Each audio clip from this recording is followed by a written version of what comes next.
So hello everyone and welcome back to my channel being pharmacist.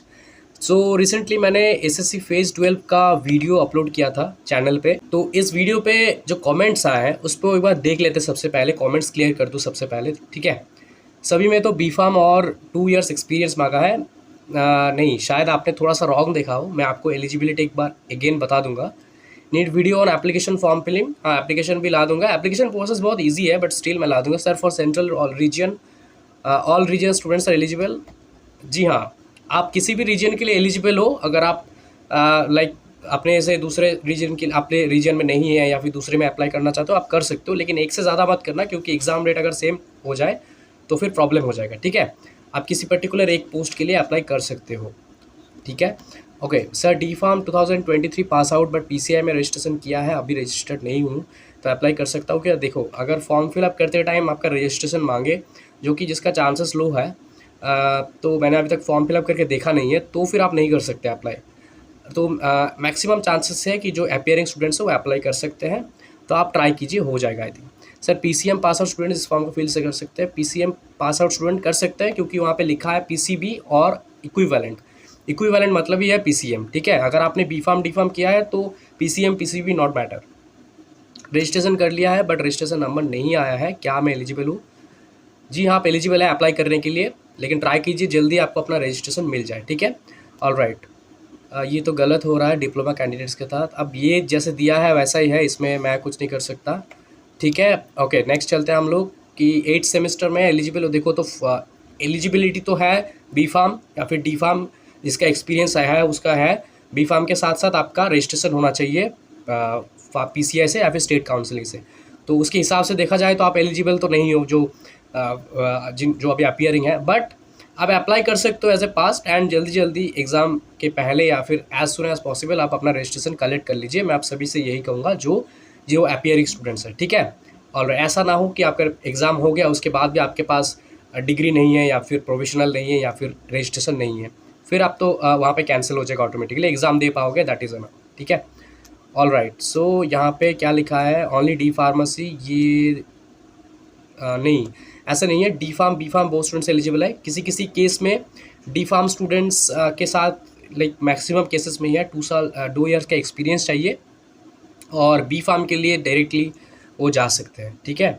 ये था comment box हम लोगों का। अभी इस वीडियो में हम लोग सिलेबस को थोड़ा सा इन शॉर्ट डिस्कस करेंगे।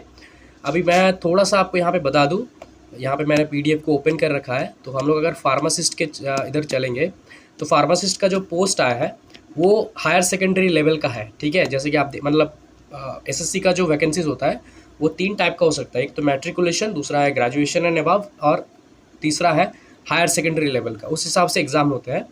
तो फार्मासिस्ट का जो पेपर रखा गया है वो हायर सेकेंडरी लेवल का है हम लोग, ठीक है।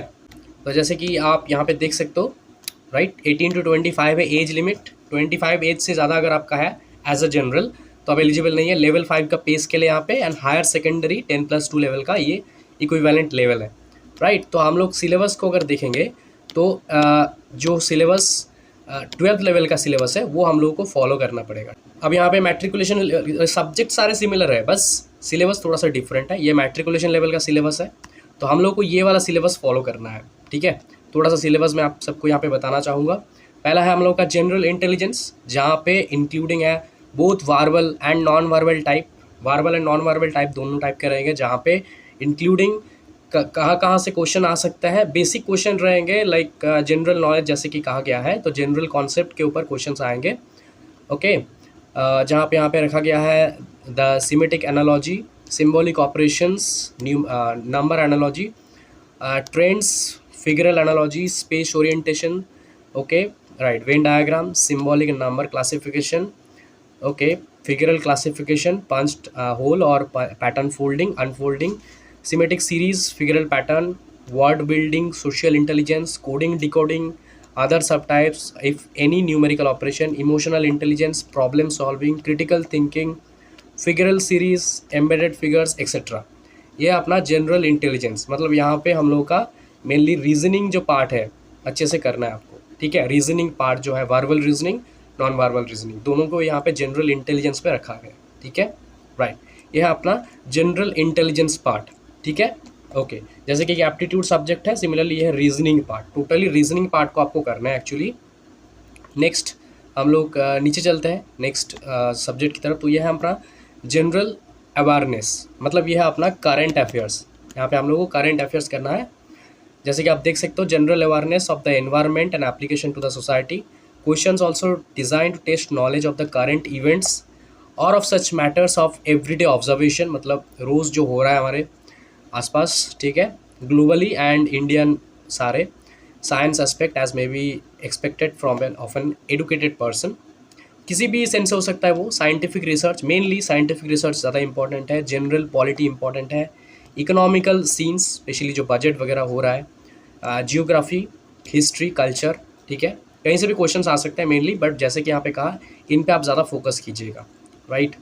ओके, साइंस पे क्या रोज़ हो रहा है, अवार्ड्स पे क्या हो रहा है, राइट। हिस्ट्री कल्चर ये तो है ही, हिस्ट्री कल्चर पे तो कुछ न्यू नहीं है, थोड़ा बहुत आपको करने हैं, जो हो चुका है वही। ओके, स्पेशली जो वॉर्स हो रहा है रिसेंटली, उन पे थोड़ा सा फोकस कीजिएगा आप लोग। ऑल राइट, क्वान्टिटेटिव एप्टीट्यूड, मतलब यहाँ पे आपको एरिथमेटिक पार्ट पूरा करना है, ठीक है। ओके, एरिथमेटिक पार्ट आपको पूरा करना है। क्वान्टिटेटिव एप्टीट्यूड में क्या रहेगा आपका, arithmetic number system, decimals, fractions बहुत इंपॉर्टेंट है। रेशियो प्रोपोर्शन सारे इंपॉर्टेंट है। Ratio proportion, square root, interest, simple and compound both, profit loss सारे इंपॉर्टेंट है।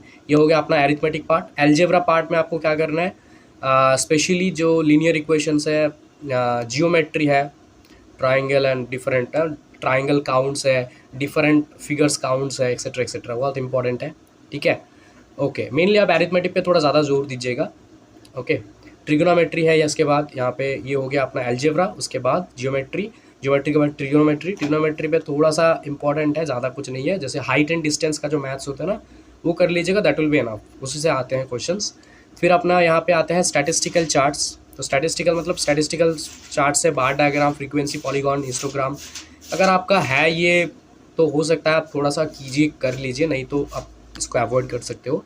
देन लास्ट जो हम लोगों का है, ये है English language. Easy to crack है बहुत, अगर आप अच्छे से करोगे तो इस पार्ट का जो लाइक मार्क्स लो जाएगा, वो आप यहाँ पे फिल कर सकते हो।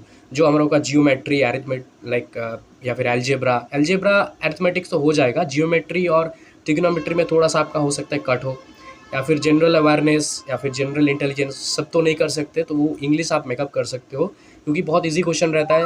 Error spot, fill in the blanks, synonym, antonyms and spelling detection, ये बहुत इंपॉर्टेंट है, हर एक का स्पेलिंग। ईडियम्स एंड फ्रेज, ये भी इंपॉर्टेंट है। Substitution, word substitutions, active and passive voice, narration, indirect direct narration, and the shuffling of the sentence parts, shuffling of the passages, close passage and comprehension passage। comprehension passage तो एक रहेगा ही mostly, ठीक है। तो ये है अपना फार्मासिस्ट के सिलेबस। यहाँ पे फार्मासिस्ट लेवल का कुछ क्वेश्चंस नहीं रहेंगे, यही क्वेश्चन है हम लोग का, मतलब इसी से आएंगे, ठीक है।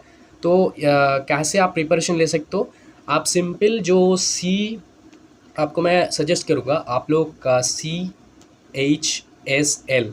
जो एग्ज़ाम होते हैं, आप किसी भी बुक को परचेस कर सकते हो CHSL लेवल का, तो आप अच्छे से प्रिपेयर करोगे तो आपका क्लियर हो जाएगा, ठीक है। CHSL मतलब SSC का जो CHSL होता है, हायर सेकेंडरी लेवल जो एग्ज़ाम, ठीक है, उस एग्ज़ाम का आप लोग सिलेबस प्रैक्टिस करोगे बुक को लेकर, तो ईजिली आपका हो जाएगा। मैं कुछ लिंक्स आपको डिस्क्रिप्शन बॉक्स में दे रहा हूँ, पहले ही आप लोग जाके बाय कर सकते हो, ठीक है।